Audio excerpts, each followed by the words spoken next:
Welcome back to Spelling and Word Study. My name is Mrs. Rhodes and I'm here to get you started on Unit 31, Contractions. Please take a second to gather your materials. You will need your teal book open to page 191. You'll also need some colorful pens, markers, or crayons. Remember, whatever I mark on my board, you should be marking on your page. Please save room for a key as well. All right, so we have spent several weeks now talking about advanced vowels. Last week we looked at the schwa. We know that the schwa is that sound. It can be represented by the OO in words like good or foot. It can be represented with the U in words like gulp or sulk. And it can be represented by an OUL in words like would and could. Well, this week we're going to take a break from our exploration of vowels, and instead we're going to talk about something called a contraction. All of our words this week are contractions. A contraction is two words that have been smushed together, okay? If you think about the word contract, it means to make smaller. It's the opposite of expand. So when you think about muscles, you can expand them or you can contract them. When you contract your muscle, you shrink it in. When you contract two words like can and not, and you smush them together, you make a new word, which is called a contraction. So this is an important word for you to know. The other word you're going to hear me say a lot this week is apostrophe. Let me write that for you. It's a big word. But really, when I think of apostrophe, I think of a bookmark. An apostrophe is this little symbol right here. It looks like a floating comma. And all it does is it saves a spot for the missing letters. So when I take can and not and change them to can't, I have to get rid of two letters. I get rid of the N and the O in not, and I save a spot for them with that apostrophe. We'll talk about that more in a minute. But first, let's read our list. Please repeat after me. Can't, didn't, doesn't, I'll, it's, there, wasn't, we're, whose, and your.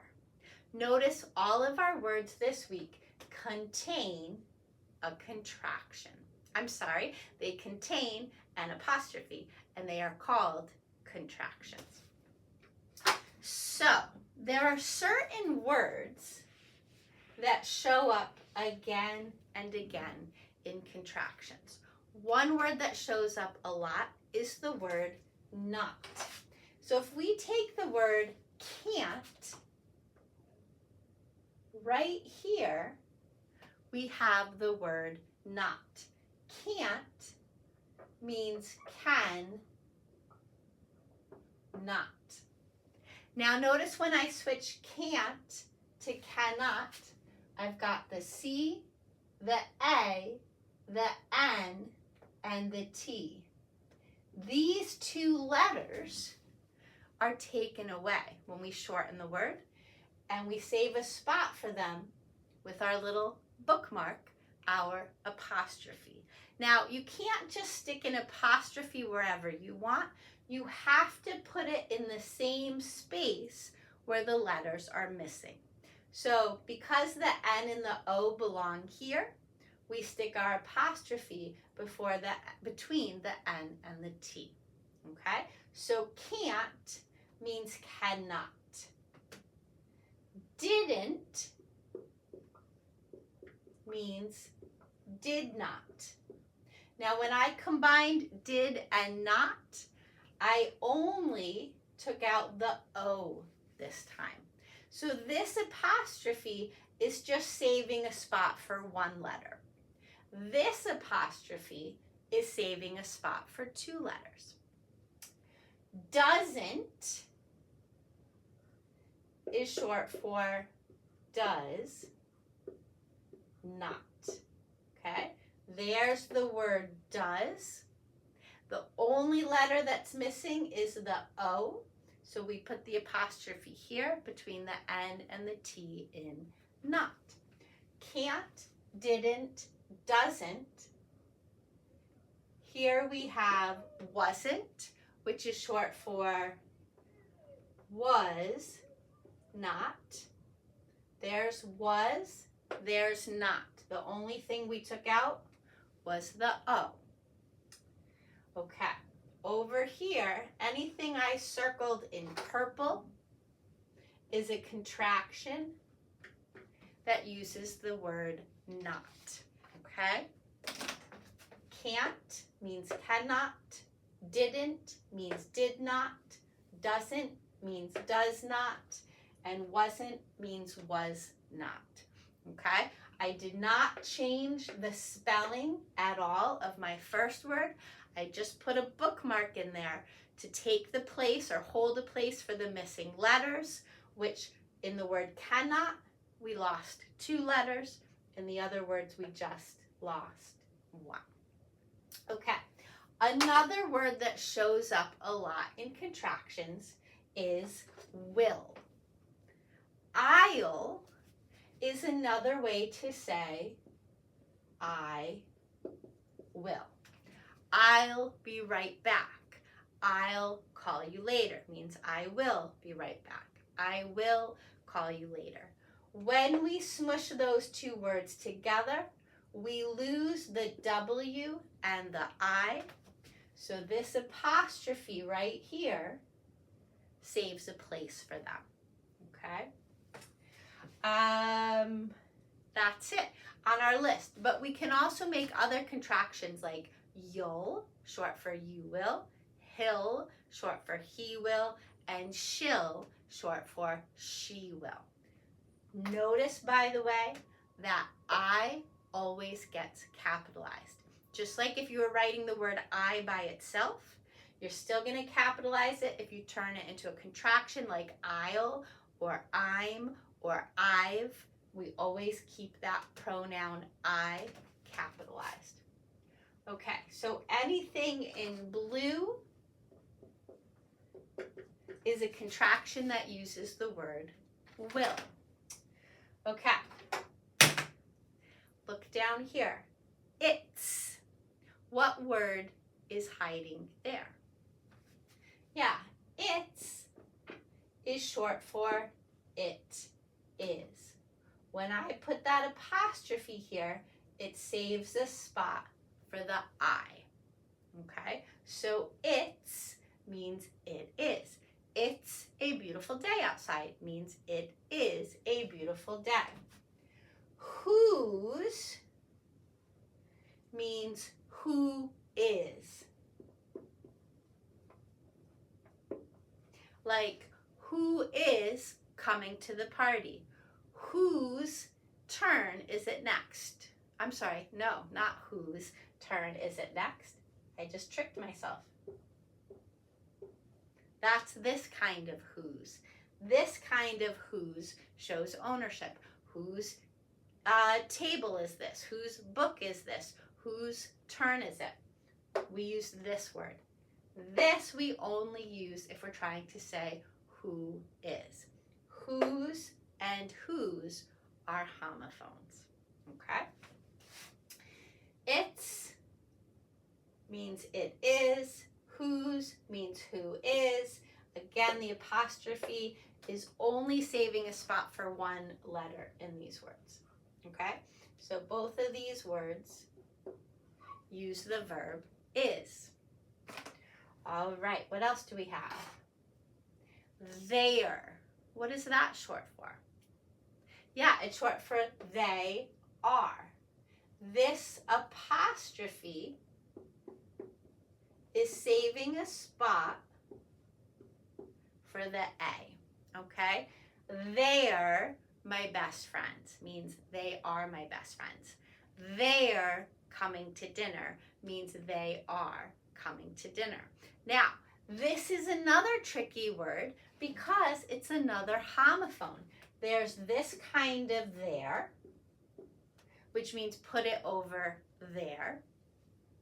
There's this kind of there, which shows ownership. That's their car. That's their dog. And then there's this kind of there, which only means they are. Then we have we're, which means we are. And notice our apostrophe is right there before the R because it's saving a space for the A. And then the last word on our list is your. And that is short for you are. Now this is probably the word that I see the most adults spell wrong in our language because it's another homophone. This means you are. But there's this kind of your, Y-O-U-R, which shows ownership. Is that your dog? Is that your phone? The only time we're using this is if we're trying to say you are. So here's the word, the phrase that I see the most adults misspell. When they're trying to write you're welcome, like you say thank you, and they say you're welcome, they spell it like that. But that's not correct because what you're really saying is you are welcome. You're welcome. Okay? So watch out for that. So there becomes they are, we're becomes we are, and your becomes you are. Everything circled in orange uses the are verb. Now, you'll notice there are lots of homophones this week, right? We already talked about there, which is a homophone for there and there. We talked about whose, which is a homophone for whose. And we've talked about your, which is a homophone for your. Well, there's another homophone on this list that tricks a lot of people up as well. And it's the word it's, right? We only use apostrophe S if we're trying to say it is. It's beautiful outside. It's getting late. If we're trying to show ownership, like the dog found its leash, or the turtle hid in its shell. If we're trying to show ownership, like the leash belongs to the dog, the shell belongs to the turtle, we use this word, okay? This shows ownership. This means it is, okay? This is tricky, even for adults. So I'm going to give you a little practice when you get to page 194. You have all these sentences, and you're going to fill in the blank with the correct form of your, or its, or their, or whose, okay? So let's just label right here. Let's underline this in pink. And then over here we'll label this. Pink line equals homophone. Sorry, smushed that in. And just a reminder, homophones are two or more words that sound the same but are spelled differently and have different meanings. Okay? The last thing I want to talk about with you are, I want to mention the word pronouns. Since we've spent so much time this year talking about nouns, verbs, adjectives, and adverbs, I want to make sure you're familiar with the term pronoun as well. Many of our contractions use pronouns. A pronoun is a word that takes the place of a noun or a name. Okay? So, for instance, I'll, see the word I? That's a pronoun. It takes the place of my name. So instead of saying Mrs. Rhodes is talking, I say I am talking. Instead of saying Mrs. Rhodes is holding a marker, I say I am holding a marker. So I is a pronoun that takes the place of my name. It is a pronoun that takes the place of an object. So instead of saying the table is messy, I can say it's messy. Instead of saying the sky is blue, I can say it is blue. So that's another pronoun. They is a pronoun that stands in for a group of people. Instead of saying mom, dad, and grandma went to the movies, I could say they went to the movies. We is another pronoun. It takes the place of my name and somebody else's name. Who is a pronoun, takes the place of an unknown name, and then you is a pronoun. Okay? So I, it, they, we, who, and you are all pronouns, and they take the place of a person's name or an object. Notice the only pronoun that is always capitalized is the word I, no matter what you combine it with. If you make it a contraction, I'm, I've, I'll, I'd, you always keep that uppercase I. All right, I think, yeah, that's all I have for you today. So good luck, and I will see you next time. Bye-bye.